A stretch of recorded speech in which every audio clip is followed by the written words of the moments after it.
There's actually this saying, there's gold rush. Everybody rushes, they want to get a taste of the little girl.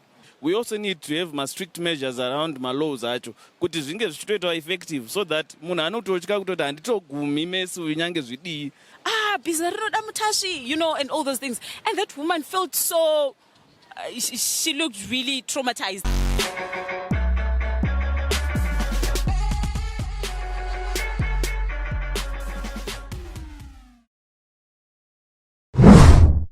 In recent years, we have seen a rise in regards to issues of sexual harassment. What are we doing wrong as a nation? And what can we do to curb this problem? To talk about these and other issues, I'm joined by a group of young people who are representing different organizations. So I'm going to start with Karen, who is a gender activist. Karen, what is sexual harassment? Sexual harassment refers to unwelcome sexual attention that you can get. So it can be verbal, it can be physical, and sometimes it can also happen over the phone. So if someone says something to you, an unwelcome comment, even if they think they're complimenting you, but then it makes you feel uncomfortable, it makes you feel like you've been violated, then you've been sexually harassed. Or if someone touches you without your consent and it makes you feel uncomfortable, that also constitutes sexual harassment. If someone sends you pornographic material on your phone, it also constitutes sexual harassment. So it can happen to you on the street, it can happen to you in the workplace, it can happen to you in public transport, where maybe you're crossing the street and you're pregnant and then someone is saying to you,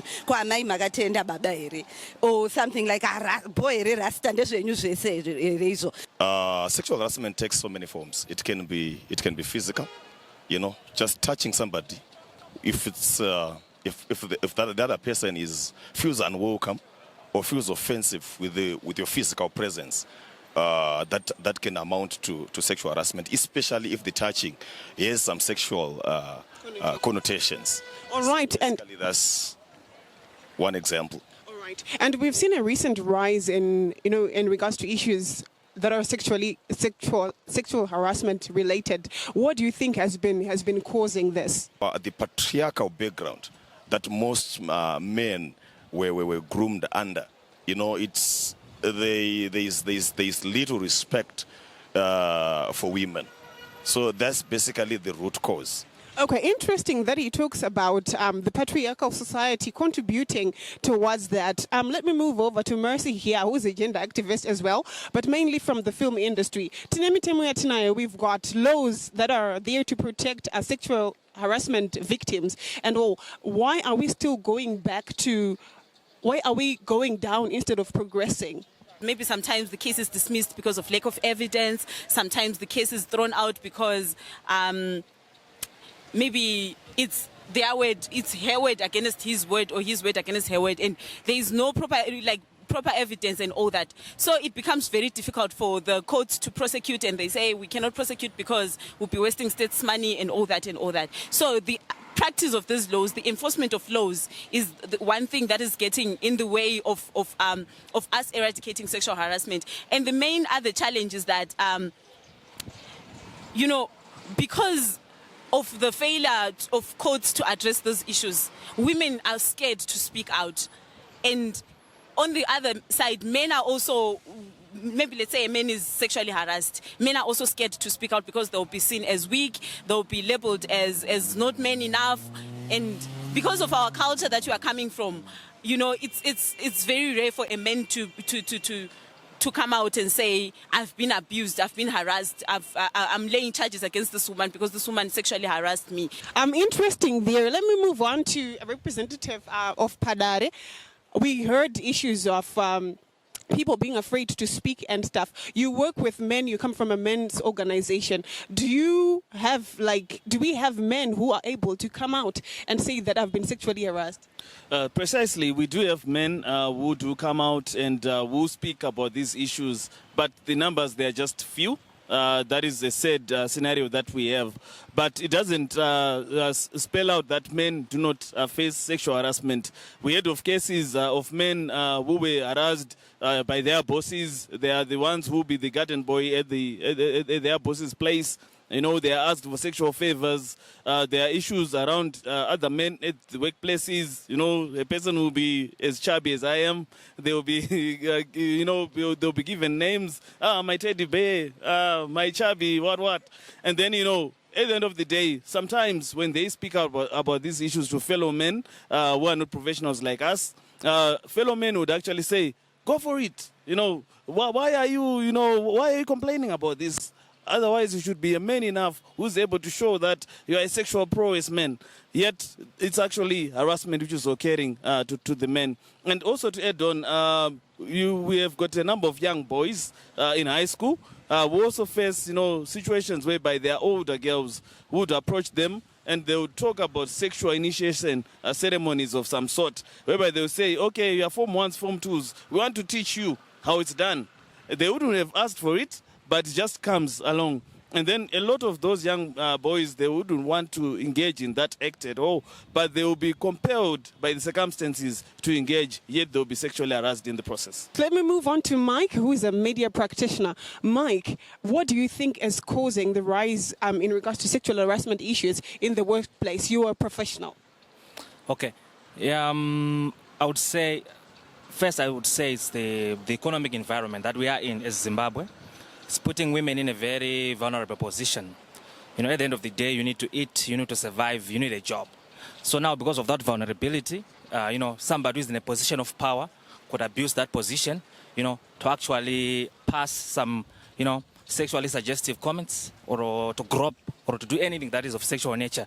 Okay, it looks like as much as we've got progressive pieces of legislation, our culture is coming back to haunt us. Gender Commission, what do you think can be done to make sure that we have a renewal of the mind in regards to issues of sexual harassment? Yeah, I think what we need to do is to team up everybody, every stakeholder, to team up and push public awareness programs around this subject on sexual harassment. This is a subject that we need to speak about. You know, from in the past, it has been some kind of a taboo subject to talk about.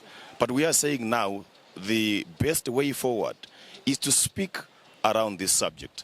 That's to say every institution, Zimbabwe Gender Commission itself, every other organizations, be they CSOs, even government itself, every other institution has to then begin to speak out around this subject of sexual harassment. We need to educate each other. We need to educate our societies. We need to educate our young boys and girls. We need to educate everybody that sexual harassment is real and it's affecting our societies very, very, very much. So basically that's the issue. There are certain organizations that only pop up during the 16 days of activism, among other things. What are we doing wrong as people who are there to stand for other women or that are there to stand against such ill practices? Why are we ignoring such issues when we piss up and we decide to focus on them only during the 16 days of activism? All right, I think it's an issue of really organizations are waiting to just do it 16 days out of 365 days because this is something that happens every day. It's just that 16 days is a time where, you know, where the whole world is paying attention. So I think during 16 days, let's leverage on this time where everyone is really talking gender-based violence. Because at the end of the day, if we all do more, then I think we're going to discourage this kind of culture. And also, we also, I think, engaging at a level where we are saying to every company that, you know, every company, every organization, where is your sexual harassment policy? To even advocate so that government makes it a requirement for every company that wants to do business in Zimbabwe has to have a sexual harassment policy. We have had cases before Zupko yaita come back. We have had cases the conductor and drivers who were preying on my young girls when they share my transport to go back home.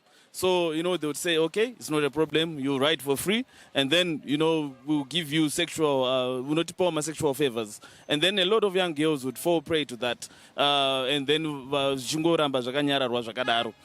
then other issues, when Zupko came, packet kama issues, kutumna jambe queue, unofana udana neni conductor kuti ichi zvikufambira zvakanaka driver anogona kupinza vamwe nekuside kwadriver kudo and then wobva watonzi ndinototakura vanhu parengi pekuti wewe uripo hatidi varume vanozviti varume chaivo because vanenge vachiharasa madzimai. Because a real man does not commit violence, any act of violence. A real man does not abuse women and girls. And a man of quality is not afraid of equality at all. That is our motto is Padari. From a media side, I think we need to address the language side. We need to even, teach or educate media managers on how to handle these issues, how to handle even new girls who come for attachment, because those are the biggest victims. When they get into newsrooms, there's actually this saying, there's gold rush. Everybody rushes, they want to get a taste of the little girl. Because she's vulnerable, she wants a story to come out in the first page and say to her friends, do you see me? I'm here now. And because of that, they are being abused. So it's actually difficult for those managers to advocate or to write positively about sexual violence or sexual harassment issues. So it's a big issue. A lot has been happening, but like I said, more still needs to be done to ensure that at least as a media, we play a big role in ensuring that we put an end sexual harassment and GBV. All right, thank you very much. And the other thing that we have also noticed is the issue of name calling. And whatever. What do you think about it, Miss? I think that's gross. Honestly, I've also been a victim of name calling because I've got locks and I'm a woman. So whenever I walk around town and I let down my locks, people be like, Rasta, je say, Rasta, Mnangagwa, kanaka, all those funny statements and all that. Because, like this other day, I was going home using public transport and there's this lady, she was wearing a very, short trouser, like shorts, and she was tall and she was a beautiful lady. To me, she looked okay. And then when she was walking through, past the taxi rank, this toad said, Bizarro Damutashi, and all those things. And that woman felt so, she looked really traumatized, So I think those things should be really addressed in our society. And it also goes back to the home setup. How are we growing our children? How are we socializing our children when they are growing up? What kind of values are we instilling to them? Are we teaching our young boys to be boys in the patriarchal society when we are trying to say we want to move from the patriarchal society and we want to move into a more inclusive society that recognizes a woman and a man in the same way? So I think there is need to actually go back to the roots where we are coming from. These children that we are growing up, children in ECD, in the homes and everything, what kind of values are we instilling to them? If we all have sons who realize that it is not okay to talk to a woman a certain way, and we are going to end up with men that know it's not okay. We need to be there working with the young men in the colleges, having conversations with them. Because I've been at a certain college having conversations with young men, and some of the views that you get there are scary. I'm now thinking about that young man out there in an office now working with women, and they think that way.